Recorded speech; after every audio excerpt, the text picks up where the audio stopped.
प्यारे बच्चों नमस्कार। मैं अंजू भाटिया अपनी मैथ्स की क्लास में आप सबका स्वागत करती हूँ। बच्चों आज हम क्लास में पढ़ेंगे derivatives of exponential and logarithmic function. Exponential और लॉगरिथमिक फंक्शंस के बारे में मैं अपनी पिछली वीडियोस में आपको अच्छी तरह एक्सप्लेन कर चुकी हूँ और एक वीडियो में मैंने आपको लॉगरिथमिक फंक्शन के रूल्स और प्रॉपर्टीज के बारे में भी बताया था, डिस्कशन की थी, एग्जांपल्स दिए थे। आज हमारा बड़ा सरल सा टॉपिक है क्योंकि अब आपको चेन रूल भी आता है।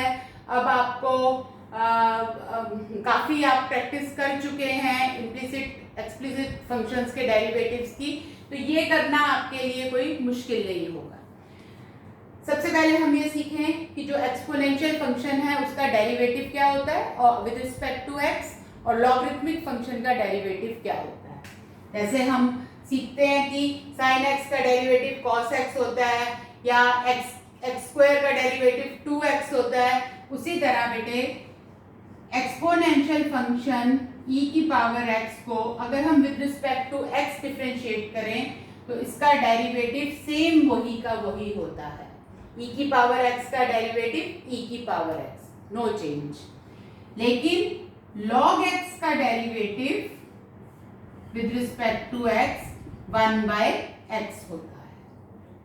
ठीक है, ये याद रखना है। e की पावर x का डेरिवेटिव e की पावर x और log x का डेरिवेटिव 1/x। तो अब हम इसको अप्लाई करना सीखते हैं कि जब हमारे पास e की पावर x आएगा तब तो कोई प्रॉब्लम नहीं है, उसका डेरिवेटिव वही का वही होगा। लेकिन अगर हमारे पास क्वेश्चन ये आता है कि डिफरेंशिएट e की power -x with respect to x, तो हम कैसे स्टार्ट करेंगे ये देखिए। Let y is equal to e की पावर -x। अब हमें इसको डिफरेंशिएट करना है विद रिस्पेक्ट टू x, तो दोनों तरफ डेरिवेटिव लिया। y का डेरिवेटिव हो गया 1, लेकिन विद रिस्पेक्ट टू x कर रहे हैं तो dy/dx। और यहाँ पे क्या होगा, अभी हमने सीखा कि e की पावर x का डेरिवेटिव e की पावर x होता है, तो यहाँ पर x नहीं है -x है, तो -x भी अपने आप में एक फंक्शन हो गया और e भी एक फंक्शन हो गया। तो यहाँ लगेगा चेन रूल, मतलब आप पहचाने पहले कि आपको पहले कौन सा करना है, आपका आउटर फंक्शन कौन सा है और फिर इनर कौन सा है। तो बच्चों पहला हमें e करना होगा और फिर हम उसकी पावर में जो फंक्शन है उसका डेरिवेटिव लेंगे। बाहर वाले का डेरिवेटिव, अंदर वाला वैसे का वैसे। तो e का डेरिवेटिव हमें पता है e की x का e की x होता है, तो e की -x का e की -x ही होगा। लेकिन अब बारी है -x के डेरिवेटिव की, क्योंकि ये x नहीं है, ये -x है, तो -x का डेरिवेटिव हो गया -1। तो ये हमारा आंसर आया -e की -x। तो इसलिए मैं बार बार बोल रही थी कि चेन रूल का आना बहुत जरूरी है, क्योंकि देखने में चाहे जितना सिंपल क्वेश्चन लगे पर इसमें भी चेन रूल इन्वॉल्व है। मैं इसी के पैरेलल एक दूसरा एग्जांपल लेती हूँ। मान लो अब हमें e की x² का डेरिवेटिव लेना है। अब आप कर लेंगे, कोई प्रॉब्लम नहीं है। dy/dx इज इक्वल टू, बस अपने दिमाग में पहले तो ये लगाओ कि e का जो डेरिवेटिव होता है ना वो वही का वही होता है, हमें कोई उसमें फेरबदल नहीं करना होता। तो e की x² का डेरिवेटिव हो गया e की x², कोई फेरबदल नहीं, इंटू 1 अब x² का डेरिवेटिव 2x। चेन रूल, पहले e का डेरिवेटिव वही का वही, अब x² जो फंक्शन है उसका डेरिवेटिव 2x। तो हमारा आंसर आ गया 2x e की पावर x²। तो ये ऐसे एक क्वेश्चन। अब यही चीज मैं आपको लॉग में करके दिखाती हूँ। मान लो मैं अपना तीसरा एग्जांपल लेती हूँ, ये y is equal to, let y is equal to, अब मुझे log x² को डिफरेंशिएट करना है।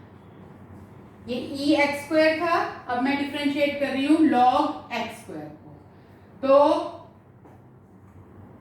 आपको मैंने क्या बताया कि log x है, तो उसका डेरिवेटिव होता है 1/x, मतलब log की जो भी चीज है वो 1 वो चीज हो जाएगी। log something is equal to 1/समथिंग, ये हो गया log का डेरिवेटिव। तो यहाँ भी हम उसी तरह करेंगे।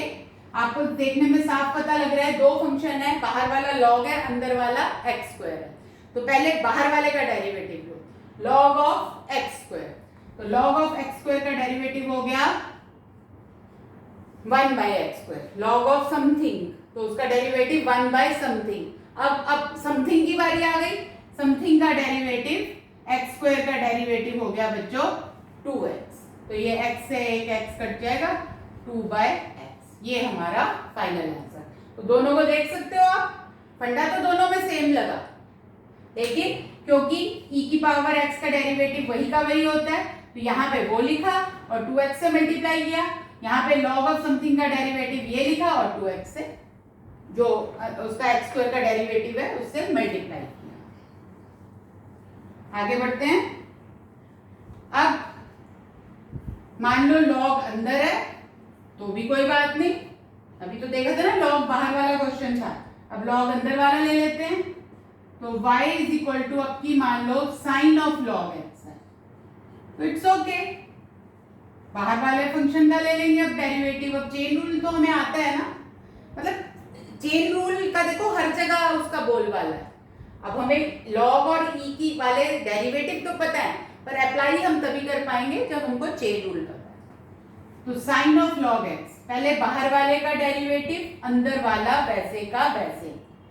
तो साइन का होता है cos और ये log x वैसे का वैसे इनटू अब log x का derivative, that is 1/x। That's all. ठीक है। Next, y is equal to log of log x।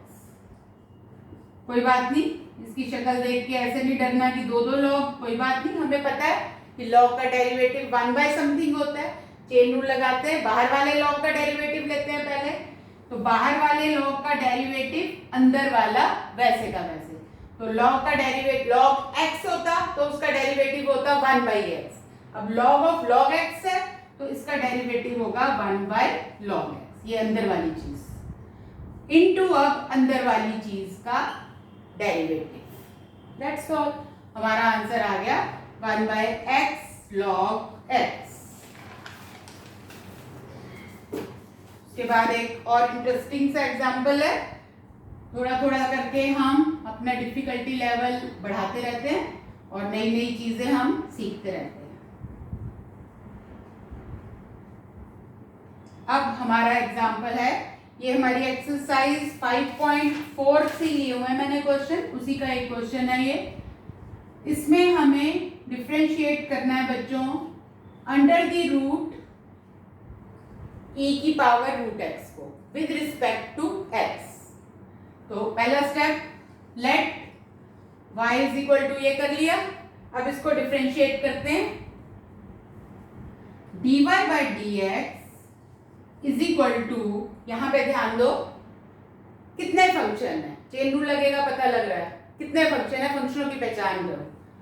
पहले रूट ऑफ समथिंग एक फंक्शन, मतलब रूट फंक्शन, फिर दूसरा e वाला फंक्शन जिसकी पावर में कुछ है, ठीक, फिर ये कुछ अपने आप में अंडर रूट फंक्शन है। तो तीन हो गए, रूट, e और फिर रूट। बारी बारी से करते हैं। पहले बाहर वाला रूट, हमें पता है अगर रूट समथिंग होता है तो उसका डेरिवेटिव 1/2 रूट समथिंग होता है। तो इस नाते इसका डेरिवेटिव हो गया 1/2 रूट अंदर वाली चीज वैसे का वैसे। अब बारी आई e की, e का पावर x होती है तो उसका डेरिवेटिव e की पावर x होता है। तो इसलिए इसका डेरिवेटिव हो गया e की पावर रूट x। e की पावर रूट x का डेरिवेटिव e की पावर रूट x।